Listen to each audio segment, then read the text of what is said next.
Hello, this is Paul Bergin from the Mars Hill blog.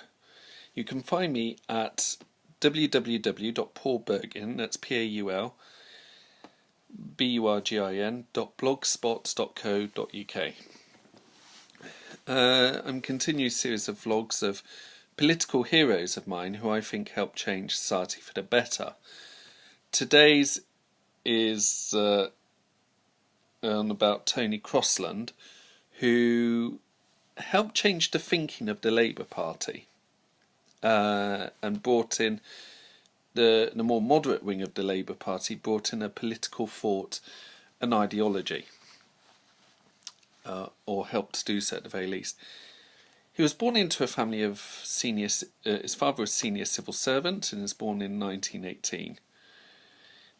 He became involved in politics at Oxford, where among his friends and one-time partner, Roy Jenkins, was among them, and he was very much also involved in the breakaway movement from a communist-infiltrated Labour group at Oxford. He got involved in a parachute regiment during World War II.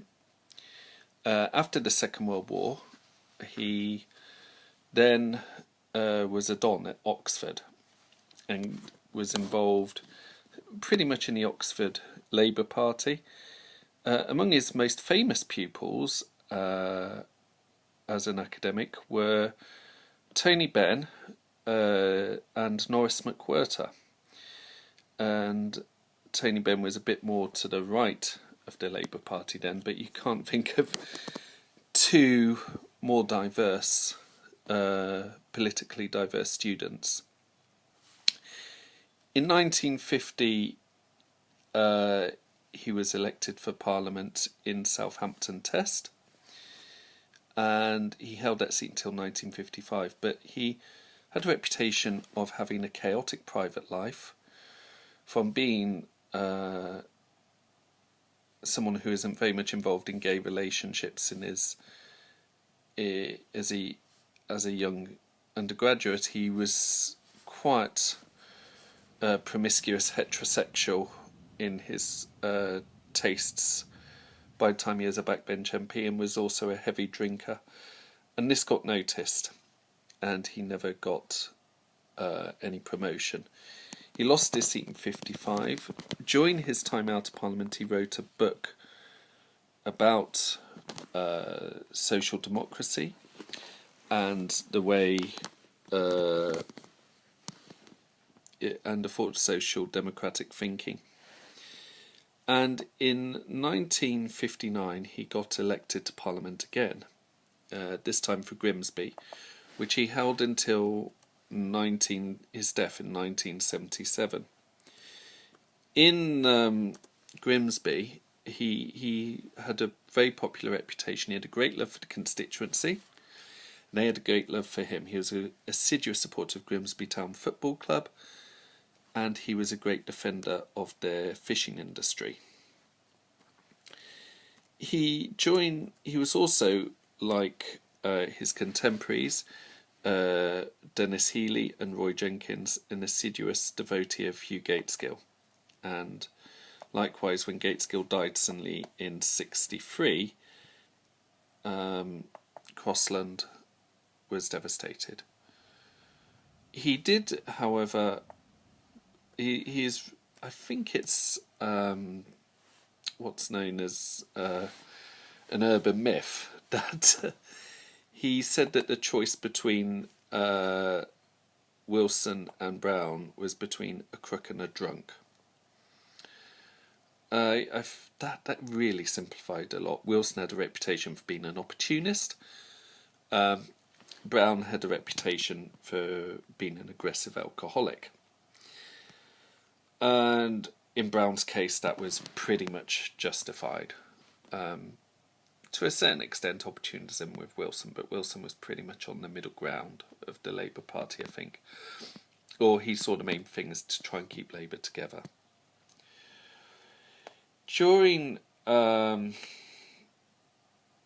his the Wilson years in government, he was initially a minister at the short-lived Department for Economic Affairs. He then got promoted to the cabinet, at first as Education Secretary, where he removed a lot of the grammar schools. There is a quote attributed to him, which I think was not quite true, which was that he said he would destroy every grammar school in the country.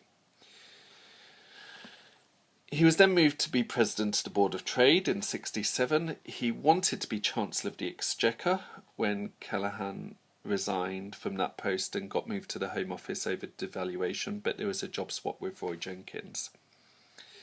And Crosland was pretty miffed at that, and it more or less cemented a rivalry between him and Jenkins on the right of the party, which perhaps damaged the ability of the right of the Labour Party to lead, and allowed the left to come in. In 1969, he got moved to Transport and Regions, and then in opposition, he dealt with local government matters. In the 1974 election, he was at the Department of Environment. He was, for much of his time, middle-ranking cabinet roles.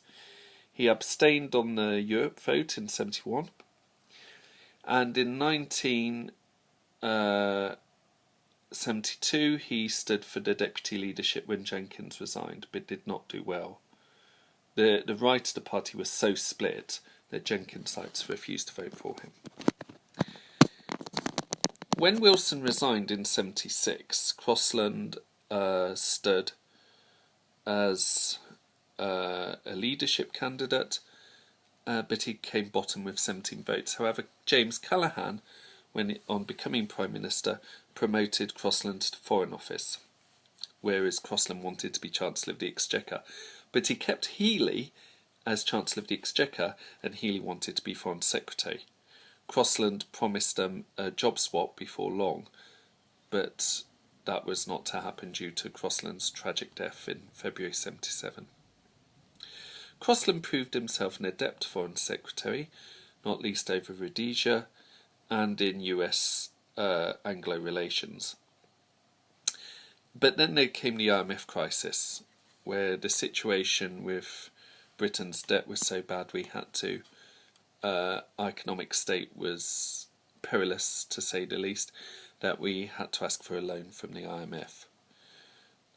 Tony Benn argued for protectionism for loan, which would have damaged the economy to extraordinary lengths, and Healy, whilst arguing for the cuts, Crosland was looking for a middle way. Crosland lost out, and Crosland's supporters in the cabinet drifted towards Dennis Healy's thinking.